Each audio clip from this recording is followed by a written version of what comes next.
Good morning, Emerson. The Pope is officially on U.S. soil and has already made history. We have the details coming up in a bit.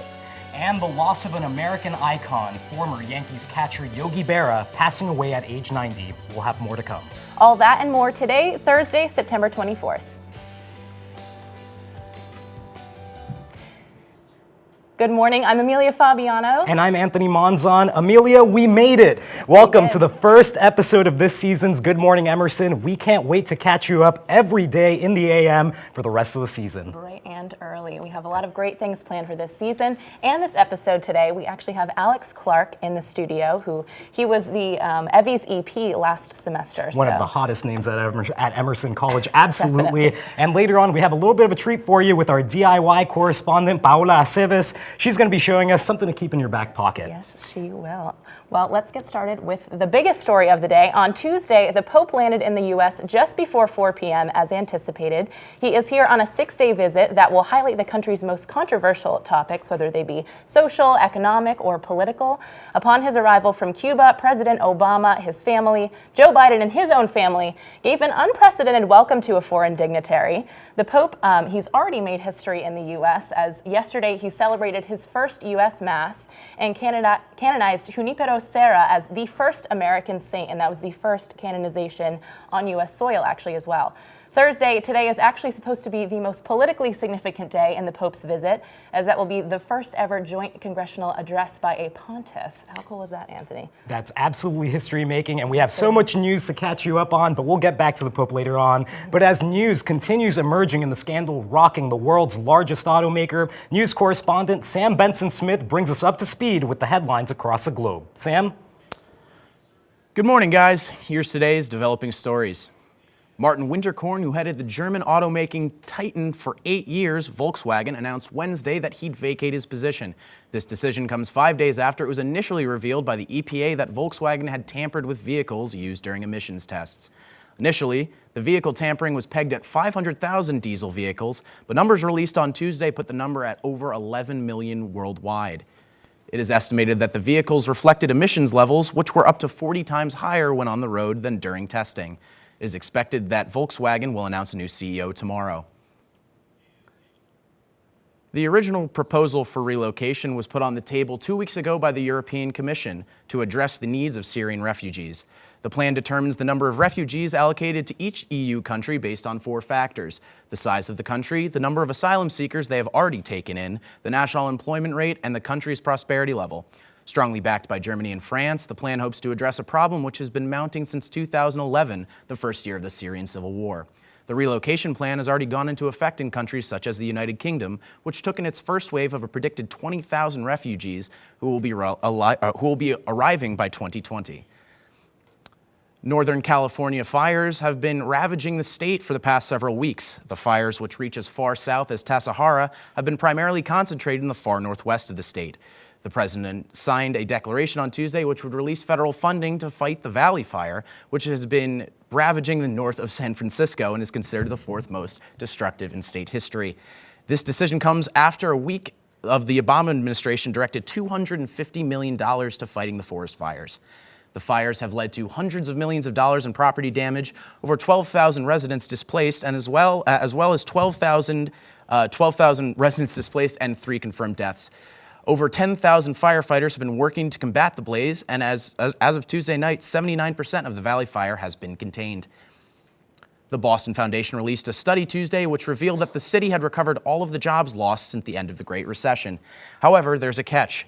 Of the jobs regained since 2009, 85% are found in positions which are salaried at less than $38,000 per year. The study's findings stand as a striking contrast to Massachusetts as a whole. The state's economy grew 2.3% in the past year, earning it a 15 overall ranking nationwide. Paired with a spike of 28% in overall cost of living, the low-income statistics leave many questions unanswered in regard to long-term employment solutions at a reasonable wage for those lacking high-level skills or a college degree. That's all I have for you today. Anthony, Amelia, back to you guys. Thanks, Sam. Well, it's feeling a little more crisp in the air, Anthony, I've noticed. I actually broke out my first sweater of the season the other day. I'm happy for you. Thank you. Fall is definitely upon us. Medina, will these lower temperatures last, though? Thanks, Anthony and Amelia. My name is Medina Sehi, and I'm here to be your weather girl. Didn't you hate the chilly days we have been having recently? Get excited because the sun is coming back. Today, Thursday, September 24th, is going to be nice and sunny around the 70s. Tonight, there will be a low near 56 degrees. Thursday will be also a windy day.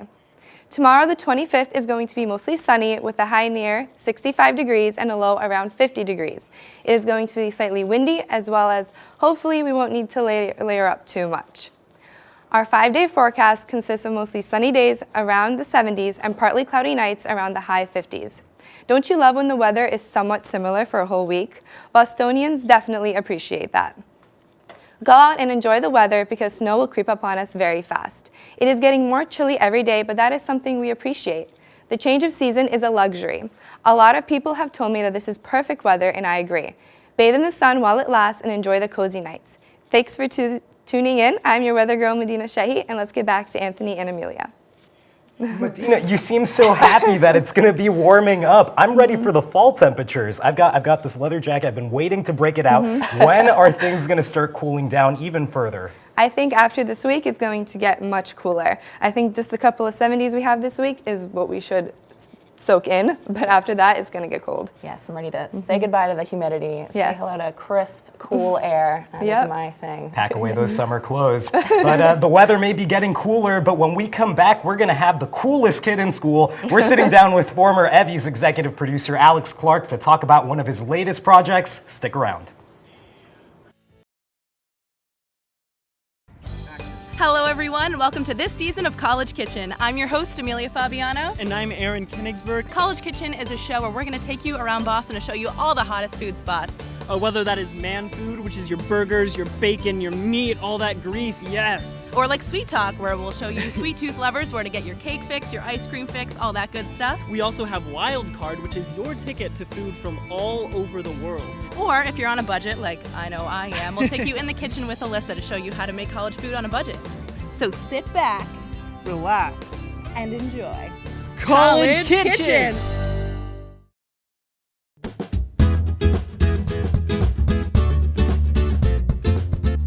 Oh, hey guys, it's me, Christian, one of your very own Backyard Boston hosts. I swear there's another one around here somewhere. Maggie! Well, anyway, Boston's a great city to get around in, whether you're walking or taking the T. Holy Jesus! Hey Christian, what Hi, a great Maggie. segue Oh, no. into our segment. Maggie, we talked about this. Watch us on the Emerson channel where we show Please you don't. our segue around Boston. I give up.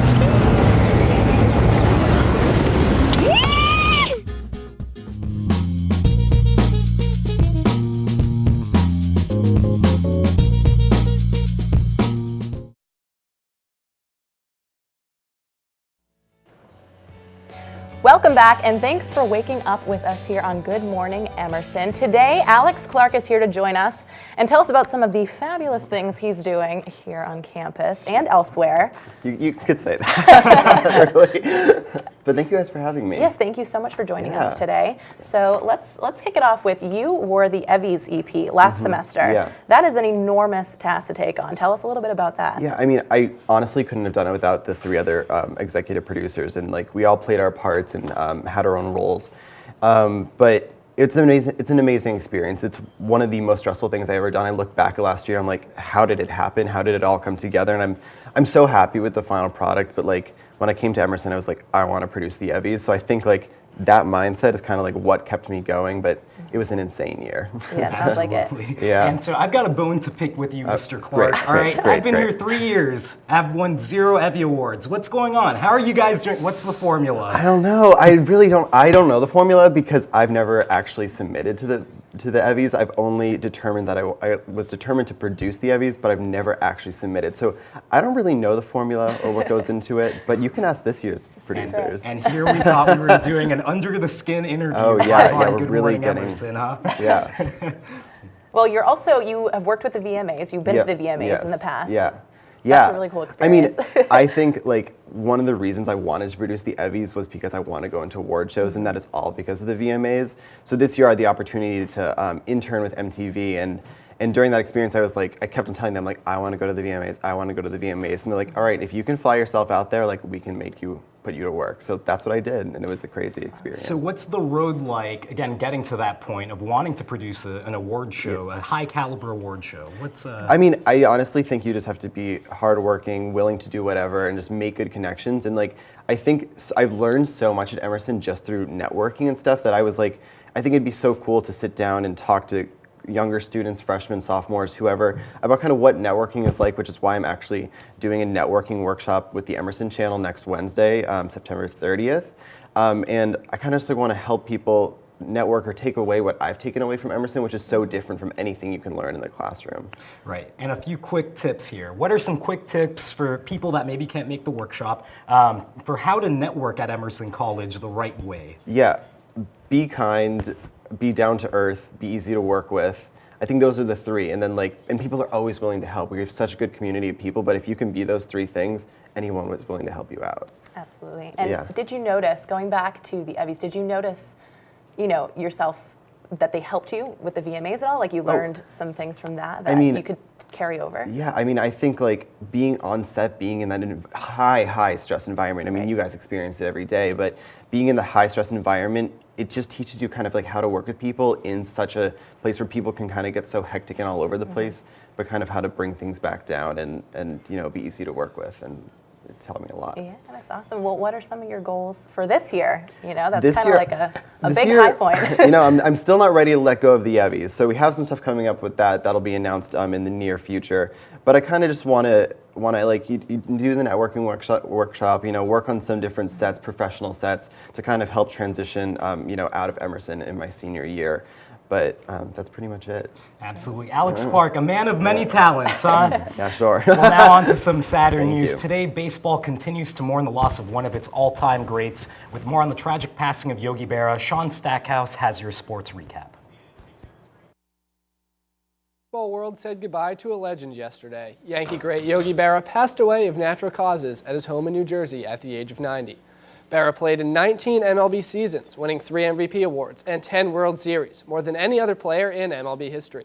The star catcher was inducted into the Hall of Fame in 1972 and went on to coach the Yankees and the Mets. The Yankees honored Berra last night by wearing number 8 on their left sleeve. Yankees owner Hal Steinbrenner said yesterday, Berra's legacy transcends baseball. He was certainly right. But in the world of football, the Seattle Seahawks struggles may be about to end. Safety Cam Chancellor will return to the Seattle Seahawks after holding out on his contract for the entire preseason and the first 2 games of the regular season in hopes of a restructured deal. The Blue and Green are currently 0-2 after losing to the Rams and the Packers. Having Chancellor back will certainly be an enormous gain for the defense as they prepare to take on the Chicago Bears. Chancellor has nearly 400 tackles in his 5-year career. And Jake Arrieta is the first MLB pitcher to reach 20 wins this season. The Cubs ace pitched a complete Game 3 hitter against the Brewers on Tuesday to grab number 20. Arrieta has been on fire and hasn't lost since July 25th and has also picked up a no-hitter. Right now, Arrieta's biggest competition for the NL Cy Young Award comes from 2 Dodgers stars, Clayton Kershaw and Zach Greinke. The Cubs currently sit at 3rd in their division and are 2nd in the wild card race. Arrieta's next appearance will be September 27th against division rival, the Pittsburgh Pirates. And away from baseball, another return is upon us, but this one may have an even greater impact. Former NBA MVP Kevin Durant is officially cleared to play. Thunder GM Sam Presti said yesterday in a press conference that KD will be able to play without any doctor's restrictions. Last season, Durant only played in 27 games after suffering from a Jones fracture in his right foot. OKC just barely missed the playoffs last year, so having Kevin Durant back and Westbrook playing on his A-game, team should start to worry about the Thunder team that's ready for redemption. That's all I have for sports today. Anthony and Amelia, back to you. Now, Sean, again, players like Yogi Berra, they don't come around every day. So do you believe that there's anybody right now in the MLB that maybe has a comparable or will have a comparable, reputation down the road? Well, one thing that's really difficult with Yogi Berra was he was just such a personality, too.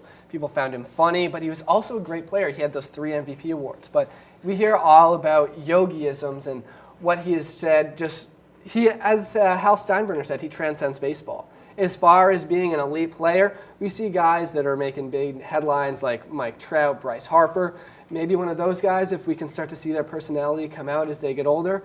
But right now, as far as just being that embodiment of the American dream, being a just happy person, I don't know if they have that in the MLB yet. Absolutely. Well, thanks so much, Sean.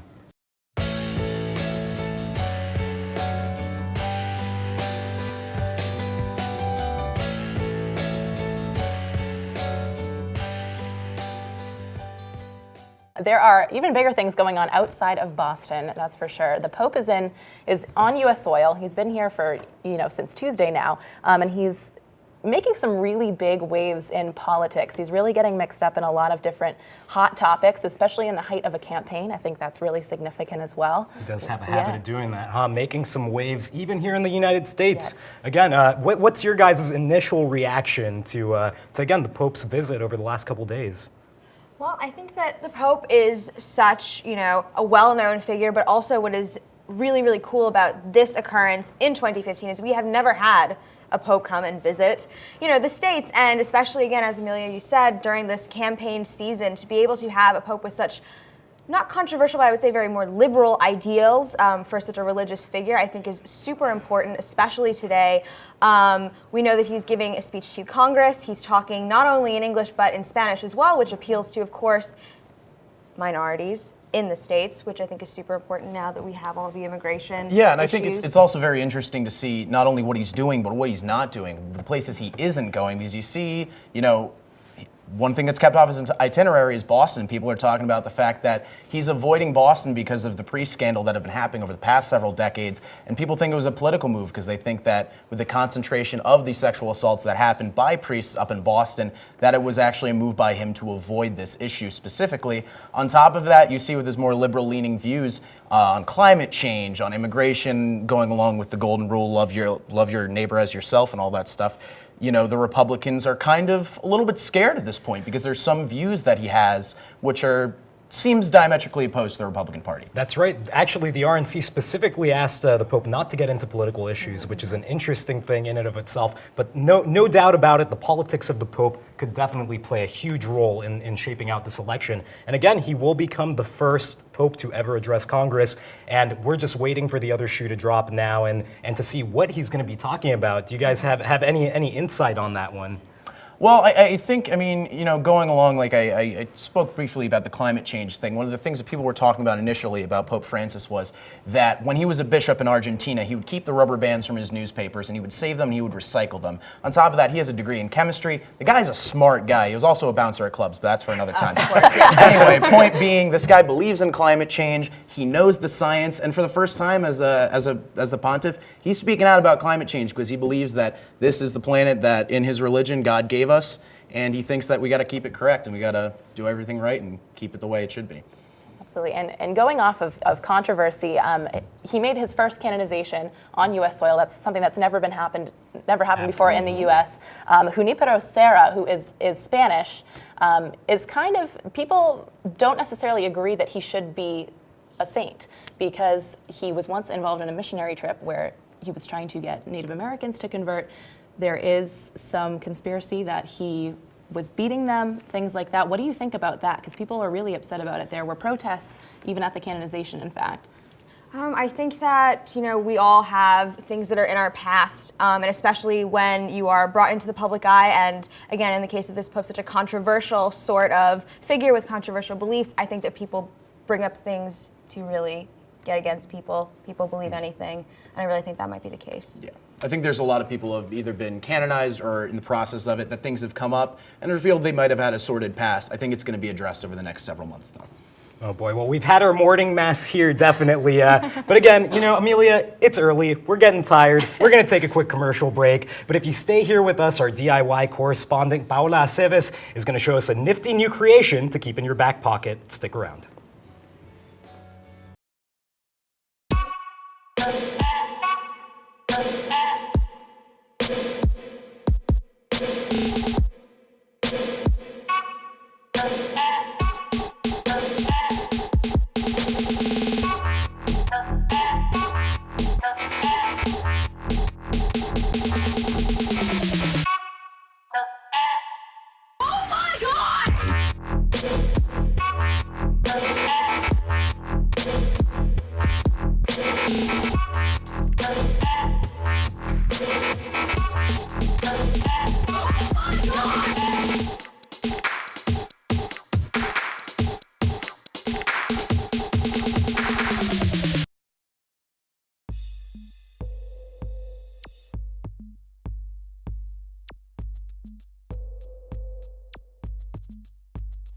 Have you had a rough night?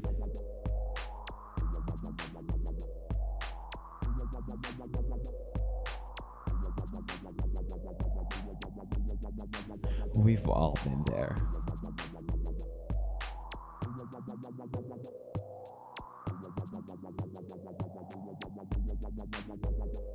And we know where you're going.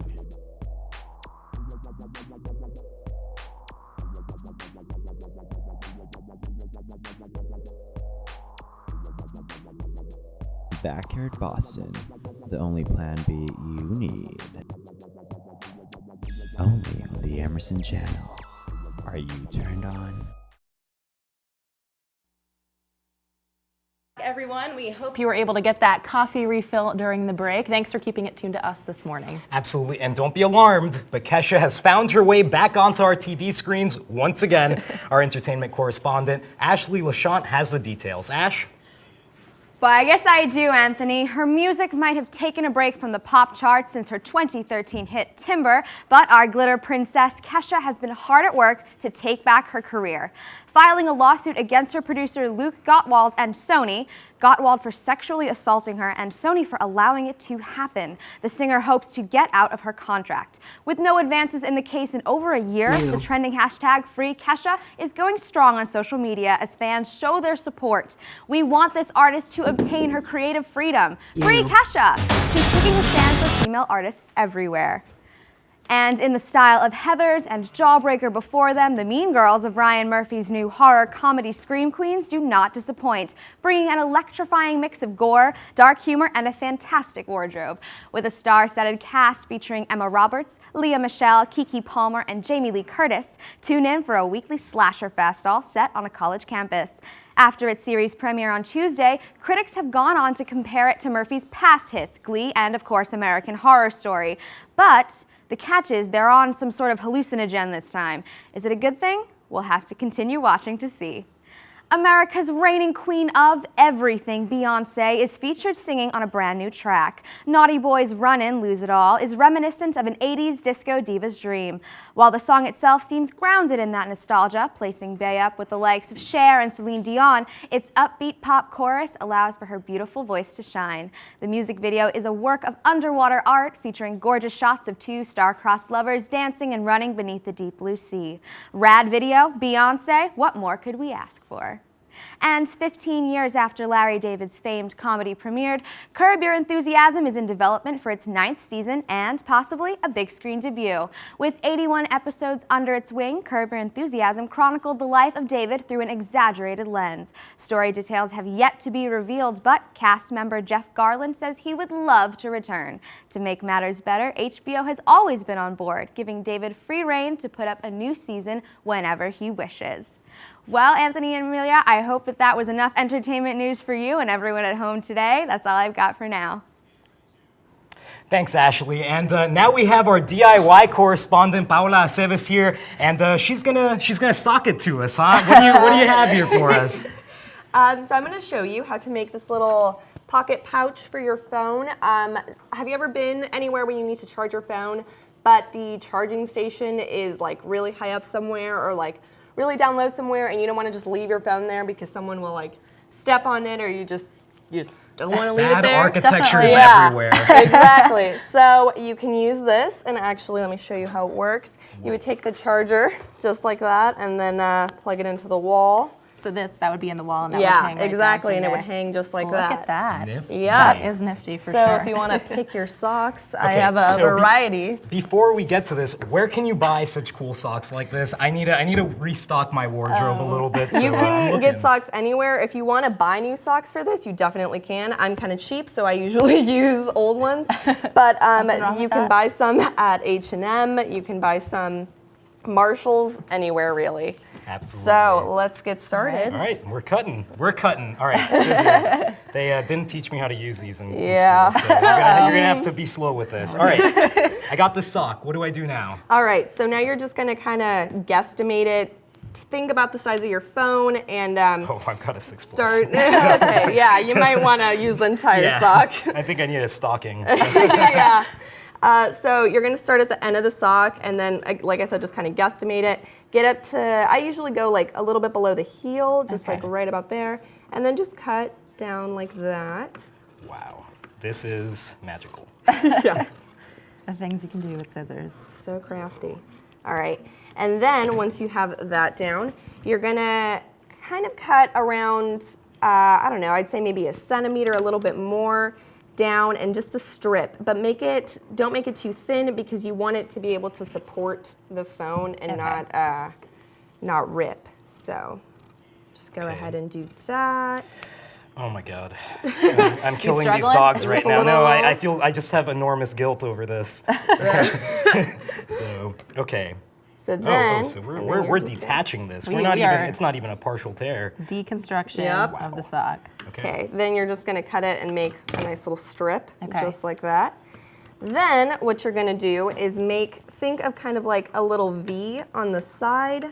Again, don't make it too far down, but also leave a good amount of room right there. So just like that. A little catty corner. Okay. Exactly. So just like that. Oh man, this is way above my pay on the other grade side right now. This is struggling. Ow. Right. Ooh, I think I actually cut myself, but that's fine. Hey. Anything for the sock, man. Anything for the sock. Gotta power through it. Power through it. Oh, whoa, we're doing both sides. It'll all be worth it. It'll all be worth it. You gotta keep up. I know. I'm sorry. Like I said, arts and crafts. I never did well with those. Not in your job description. Not necessarily. So we have these cutouts. What do we do next? All right. So now you're gonna take the strip that you cut out earlier, then just take it, pull it through the hole just like that. I see where you're going with this. Yeah. Don't spoil it. And then you're just gonna tie it just like so. Make a nice little knot. Make sure that it's tight enough to where it'll be able to support the phone. Amelia, can you tie mine for me? No, you have to do that on your own. I'm sorry. Spread your wings. Spread your wings. You got this. Okay. All right. But I think we're pretty much done with these. But thank you so much. I'm gonna use this every single night. But I think that's actually all the time we have for this morning. Join us again this upcoming Tuesday, same time, same place. We'll see you then. Until next time, have a fabulous weekend.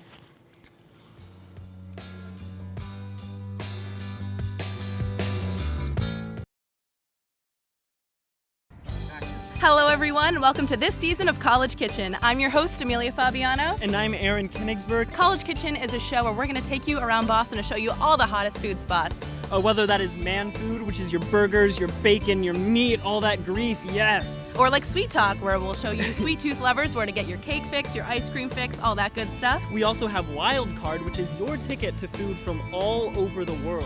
Or if you're on a budget, like I know I am, we'll take you in the kitchen with Alyssa to show you how to make college food on a budget.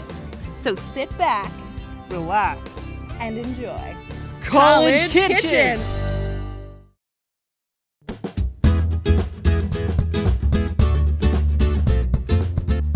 Oh, hey guys, it's me, Christian, one of your very own Backyard Boston hosts. I swear there's another one around here somewhere. Maggie!